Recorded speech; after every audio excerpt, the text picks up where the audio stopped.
What's going on, guys? Alex with 814 EDC, and today I'm ready to do my full review on the Grambeau Knives Russ prototype. So this is one of the knives that came in the Grambeau package, courtesy of Kevin. So it's a lefty pass around, or from the lefty pass around. So you have the Russ, and then you also have two versions of the Aceto front flipper, which I'll be doing a separate video on for those two. But yes, this as well as the Aceto are prototypes, and they are pretty dope knives. So I didn't really know too much about them, going into it. I remember being in the group chat that I'm in with a bunch of other YouTuber reviewers, and Kevin puts out usually at least probably twice a week or so. Hey guys, I have this coming in, or I'm finished with these knives. Would you guys like to start a pass around and check them out? And at some point I remember he was talking about these and how they were like from an Australian designer, and they're prototypes, and I figured, you know what, sure, more content for the channel, and they seem like cool knives. So I've had them for probably about two and a half weeks by now, maybe a little bit more, somewhere in that price range, somewhere in that time frame. And they're cool knives, they really are. So I'm going to start here with the Russ. Jumping right into materials, you guys can see that this is a titanium liner lock, which is cool. I feel like you don't see, you definitely see more of a frame lock or a bolster lock nowadays on titanium scaled knives. And one thing that you guys will note is interesting is the pivot and the lanyard tube or post are completely see-through. Now, I have never seen a knife before with a, see-through pivot. I think that's super, super cool. And you can see it has tooling on here on this side. You could probably use like a penny, or I know there's a certain name for a bit like this, but off the top of my head, I cannot remember what it's called. But I think that's a really cool, aesthetic piece that I decided to go with. Overall, the knife is, medium size. On the larger side of medium size, I would say. I think the blade is right around 3.5 inches, which to me is about, as high as I like to go on blade sizes, on blade lengths. It says Grambeau right there, if you guys are able to see that. Has this really cool diamond textured plate right there. Dual thumb studs with a front flipper. Nice jimping right there. Speaking of the front flipper, I wish it was a little bit higher, but we'll get to that when I talk about the action. The pocket clip is a milled titanium clip that I wish was a little bit deeper. Carries with about that much out of your pocket, which I'm not a huge fan of. But functionally, it works very, very well, because you have the textured area right here does not go underneath the clip. You have a kind of a landing pad. You guys are able to see that right there, for it to slide in and out of your pants pretty easily. For milling, there is a lot of milling on the show scale side. You have 1, 2, 3, 4 pockets, and then on the liner lock side, you have also 4 pockets, but they're a lot smaller. And for a full titanium knife with a 3.5 inch blade, this is a fairly lightweight knife. I have no gripes at all with the weight on this thing. It's on bearings. The grind on the Proto is flat. Overall, this is an interesting knife. It's not necessarily my jam, but I do appreciate the aesthetic for it.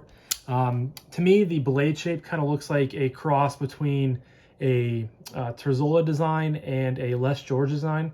It kind of just, with the way this drops off right here with the jimping and how it's just kind of a spear point, it gives me those, like if those makers' knives had babies, this would kind of come out of it, which I think that's some high praise to the designer. I'm not totally sure who the designer is behind this. I don't know if his name is Grambeau. I don't know much about it. I do have the website here, which I have the pricing and everything, and then I can give you some changes that they made to the final production version. Just giving an FYI before I jump, the final category.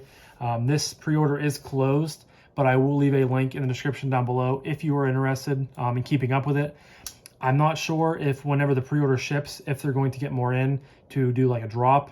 If I had to guess, that's what would happen. That's typically what happens with, quote unquote, like boutique brands. So I would just keep up with the website, and if I can find the Instagram, I'll also leave a link down below.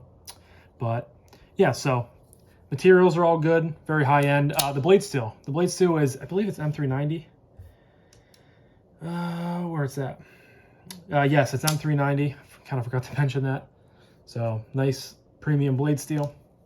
And these are designed, or these are made by Beztech. So I think Beztech has done a really good job on making the high quality parts. It's dead centered.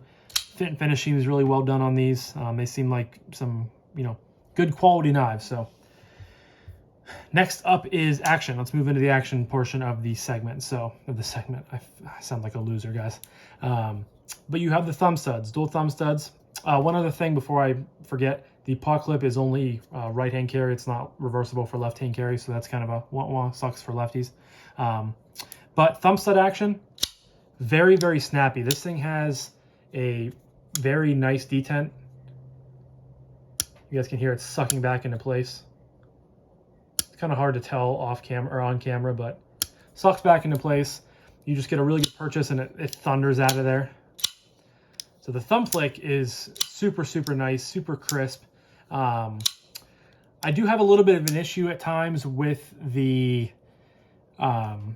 middle finger flick, just because the thumb stud is so close to the scale. It's very similar to the TRM Neutron 2. How the thumb stud is just really close to the scale, and you kind of have to, you can still middle finger flick it, but you just have to get your thumb or your middle finger kind of down and behind it and pop it out. But if you're just like fidgeting with it, for just a long period of time over and over again, there have been times where my thumb doesn't get down and behind it enough and it'll go right over it. But you get used to it. Like once you learn the knife, see, like there, I didn't get enough meat behind it. And sometimes the detent seems almost a little bit stronger on that. I don't know if it's just because you have to overcome a little bit more by not having as much finger behind the thumb stud. But middle finger flick, when you can pop it out, is super snappy, very satisfying. Then the front flipper, so it's doable, but it took me a little bit of a learning curve to do this as compared to some other ones, because in my opinion, I think there should be a little bit more, if they didn't want to add more blade tang here, at least have the jimping roll up over to the top so you can kind of get a little bit more grip to it, because you don't really have a whole lot of real estate here to land on, because you do it down here. I mean, you can kind of roll it, but it's hard to get leverage, and I feel like having a little bit more blade shape or blade area with some more jimping would give you just a little bit more leverage to just pop it right out of there. But like I said, you can definitely get used to it. You can, figure out what works for you and where to put your finger. I don't think you can do, I wasn't able to learn the over the top, which I can normally do pretty well with front flippers, but this one just doesn't work too well. So, but all in all, the bearings are very, very smooth. No blade play at all. It's very, very, very solid. So all in all, action is good. I mean, thumb flick, good.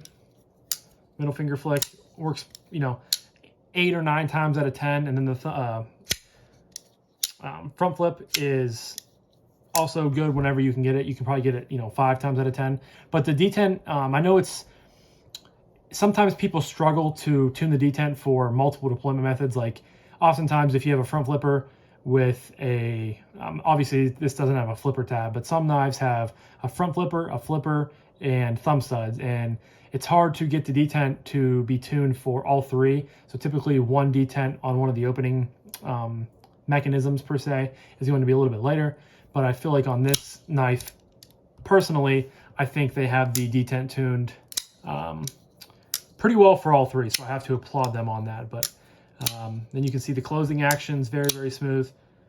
You have a decently, definitely not thin for the liner lock, with a lock bar insert, I believe, which is a nice touch. And then it just, drops to your nail, shake closed. So very satisfying, and, definitely fidget friendly. So definitely gets a couple points in that department, but all in all, action is good. So next up is Ergos. And Ergos on this knife are fantastic. It's a fairly neutral style of handle. This is just straight back. It tapers off a little bit towards the end, and then here you just have this indent, and then it's straight back. It doesn't have a choy or anything, and then you do have jimping up top there where the front flipper is. So oftentimes I find myself in a saber grip here. Don't really want to talk to Siri. Oftentimes I find myself in a saber grip. It's very comfortable. The paw clip does not, provide any hot spots really at all because it's so sucked into the knife, so I can't really complain there. You can definitely feel it a little bit, but overall it's not terrible. All the all the titanium is nicely contoured, has nice rounded edges. There's no really sharp edges or anything going on besides the actual edge of the knife and the jimping up top here. So it's very comfortable. I even have, you can choke up. The blade has a nice, it's not crowned, but a nice landing pad for your thumb if you're choked up, getting a little bit more precise for some push cuts or anything like that. And any grip that you hold this knife in, hammer grip, any of your reverse cuts, stuff like that, it's very, very comfortable. So the weight definitely makes it a easy knife to hold, because some titanium knives without milling can really kind of get hefty and feel cumbersome to be moving around. But like I said, this has quite a bit of internal milling going on. So overall, not a super heavy knife. And I think that goes into play both in the ergo department and the Carrie department. But, it's a very, like I said, fairly neutral knife, kind of a, no frills design, but from an ergo standpoint, very, very comfortable. And that coupled with the, the blade comes down to a decent thinness behind the edge, very good cutter, just kind of an overall utilitarian style knife. So ergos are good. Next up is Carrie. Now I've already established that the knife is pretty lightweight for the size, so that does not, hinder the knife at all in the carryability. But I definitely would love to have the knife have a deeper carry clip or some other style of clip, because I don't love having that much knife sticking about in my pocket. I know that there are people out there that, don't mind having, 17 inches of knife sticking up out of their pocket, and it's easy to grab onto and everything like that. But I have definitely become a deep carry whore. I love having deep carry clips on my knives.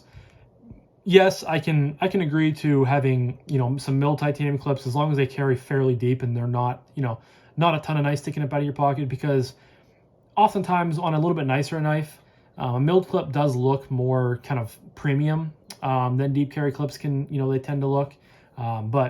And I don't think this looks bad. I kind of like how it is on the kind of bottom half of the knife, and I love how they put like the kind of the landing pad underneath it to go in and out of your pocket. So from an aesthetic standpoint, I think it looks really good. But I don't love how it carries so high up out of your pocket. But it does carry well. It slides in and out of your pocket very well. This doesn't have a hole, it's a tight enough retention that it's not going to fall out of your pocket, but you don't have to worry about like, it not going over the seam of your pocket or anything like that in your jeans. But it, pops in your pocket. You have nothing but contoured and smooth titanium on this side. You do have a little bit of an indent right here, but you're not going to catch your hand on that or anything. So I, carried this a few times. I carried this in, I think, my jeans. I've carried it in my back right pocket of shorts, and I've also just tossed it in gym shorts when I've been around the house. And even in just having it floating freely in a pocket of gym shorts, it's not like it's been noticeable. It's carried well. The weight or the milling definitely helps the weight, and overall, no true complaints on the carryability of this knife. Just wish there was maybe a little bit deeper of a pocket clip on it, but that's just me being nitpicky, and I'm sure people really don't care. I'm sure there are people that really just don't mind having an inch or so sticking up out of their pocket. So that leads me to my final category of price point and what I recommend this knife. So I think I said at the beginning of the video, I couldn't, maybe I'm just thinking things, but this knife is, I have definitely enjoyed it. I think it's a very good quality knife, and I think he has a good design going for him or her. I don't know who designed these, if it's a boy or a girl or a man or a woman. But overall, it's just not something that I would go out and buy. It's one of those knives that, like I said, I've enjoyed it. I'm really glad that I got to check it out. And overall, I think it's, very, very well made. I think Beztech did a great job on it. Materials are good. You're getting, full titanium with a cool, textured pattern insert over here, milled pocket clip. M390 blade steel with a couple different ways of deploying the knife. I think it's super cool that they did a see-through pivot. You don't see that very often, so that definitely has to have a little bit of creative points behind it when you're looking at the knife. So kudos to him for designing that. And it's one thing to have a lanyard tube look like that, but the pivot just looks really, really cool. It's very unique, and I have to, like I said, applaud him on that. So price point, according to the website, it is listed at $261, but again, these are designed from Australia, excuse me. So scrolling down through the information, it says price is approximately $295, but up top it says $261. So I'm assuming you have to qualify in shipping. So shipping is close to $300. I think that's a fair price for this. A lot of other knives with this type of materials are in the same price category, and especially this is a boutique brand, so they definitely need to make a little bit of money off the start so they can continue to produce knives and to produce more products for them. But some of the changes I want to go over that, according to the website that they have it listed on here. So the grind is going from a flat grind to a hollow, which I think is a really, really cool thing. I love hollow grinds. I think that'll make it more slicey and have a little bit better cutting ability. The stock is going from 3.5 millimeters to 3.9 millimeter, excuse me. So thickening up the stock a little bit. The screws are going from T6 to T8, which is really cool. There will be a logo from the handle to the pivot. So instead of the logo being across here, I'm assuming they're going to move it somewhere on the pivot, which would be kind of cool. I'm curious to see how they're going to do that. The slots will be removed from hardware, which I'm not 100% sure on that. I'm assuming maybe these two screws right here have slots on them for something. I don't necessarily know. And then the larger or the diamond pattern on insert will be larger, so there will be a different style of pattern on there. But again, I think for around $300, I think this is a very fair price for it. I think it's, at the end of the day, a very good knife. I have definitely warmed up to it. I can't talk today. Warmed up to it a little bit. I just, when I unboxed it, I wasn't, really excited for it. But the more I fidgeted with it, the more I carried it. And the little bit that I cut with it, I think it's a very good knife. And $300 for, again, a boutique brand that is just getting their feet wet. Again, you're getting titanium M390, a cool aesthetic, great materials. I think that's very fair for some of the other knives, or when you consider some of the other knives that go in that price range. So, kudos to the designer, and I think they have a good knife on their hands, as well as the other two that I have to review from Grambeau Knives. So, I'm going to wrap it up now, guys. I think I've got my point across to you all. This was my full review, on the Grambeau Knives Russ. Just a really, really cool pre-order that is not a pre-order anymore. So again, the website will be linked down below. If I can find the Instagram, it'll also be linked down below. But if you're interested in one of these knives, keep your eye out on the website. Keep your eye out on the Instagram. They might have some more knives to drop whenever they get them in. If I had to guess, they would. But yeah, so keep your eyes peeled for that. Grambeau Knives Russ. So that's all I have for today, guys. I just want to thank you so much for watching. I greatly appreciate your guys' support. Don't forget to use code 814ADC at Blue Creek Knives for 10% off your order. It'll be linked down below as well. And yeah, I hope you guys have a fantastic rest of your day, and I'll talk to you guys in the next one. Peace.